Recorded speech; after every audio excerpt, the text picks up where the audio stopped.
Hi guys, so I'm here to do my end of the month wrap up for the month of November.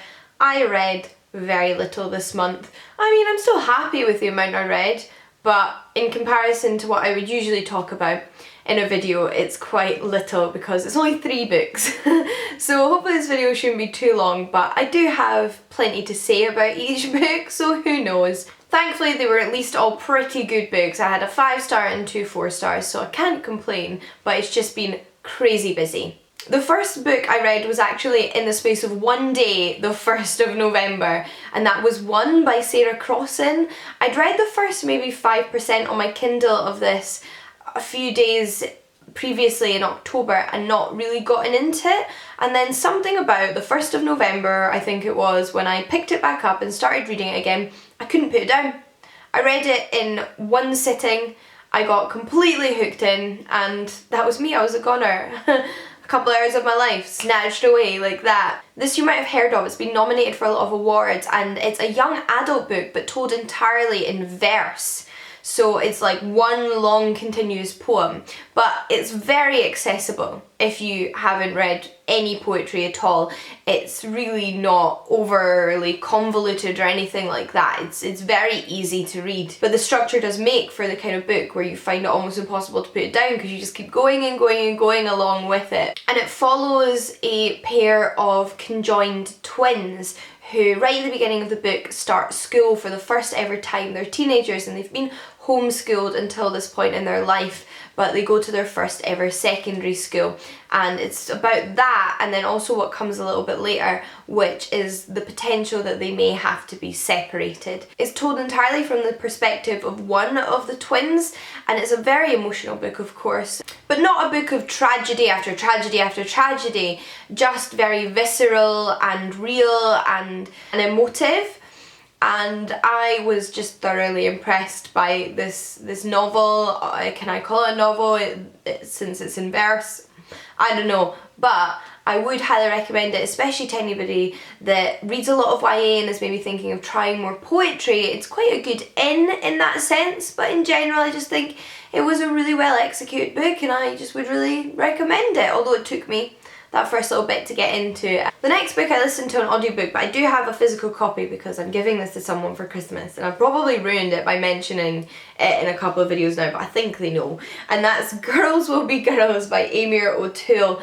I love this book. This was my 5-star book of the year. It's one of my favourite books of 2016 and one of my favourite non-fiction books of all time. It was non-fiction November, so I had planned on reading lots of non-fiction this month. I did manage to read mainly non-fiction because 2 out of my 3 were non-fiction, but obviously I didn't read a ton this month.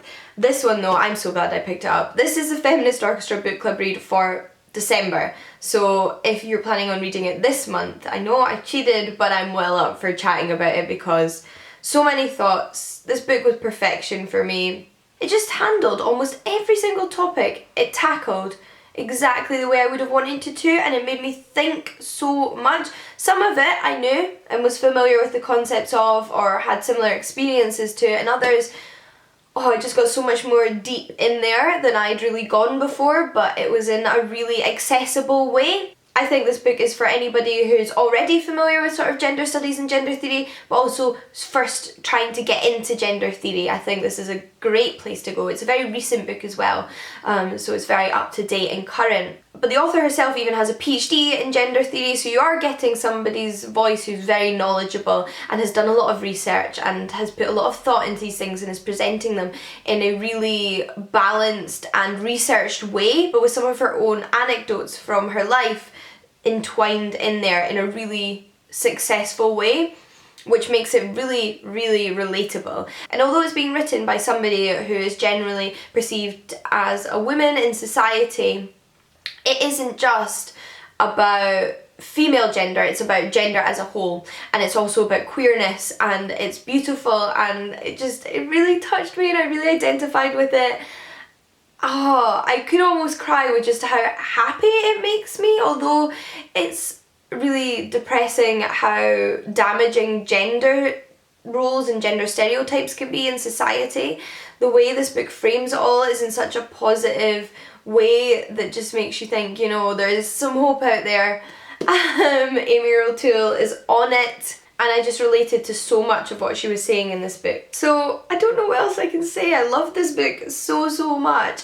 And Mercedes and Lauren were so right, because they both loved it as well, and I'm glad I picked it up and would recommend you all pick it up as well. Oh, and like I said, I listened to an audiobook. The audiobook, fantastic. Narrator, amazing. Not the author, but amazing. But lastly, like I mentioned, the third book I read is also non-fiction, and that is Sister Outsider by Audre Lorde, Essays and Speeches. Audre Lorde is a black, lesbian, feminist woman, and she tackles all of this. It actually took me a little bit to get into this one, and I think because they're essays and speeches, there is a mixture there, and you're not going to necessarily like every speech or every essay or every little piece of writing in this in that way, but by the end of it, I just felt like I am so glad I've read this book, and everyone that considers himself to be or aims to be an intersectional feminist should read this and read some of Audre Lorde, and I plan on picking up some of her poetry now that I've read this, because overall this collection was just fantastic, even if there was a few that didn't quite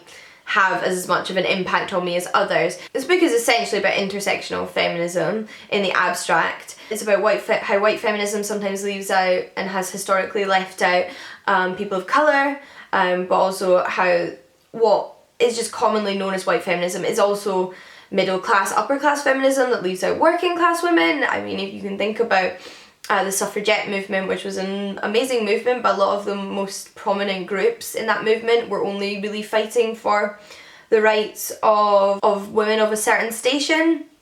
And not that that's in this book, but as an example. But it's also about how homophobic the black community has been in the past, and how black rights movements have left out women, and just generally how movements in this way can almost be as intolerant to other groups of people as people are being to them, but it's full of really positive steps and empowering advice as to how we need to progress beyond that. This book originally came out in 1984, but I think it's still incredibly relevant in many ways.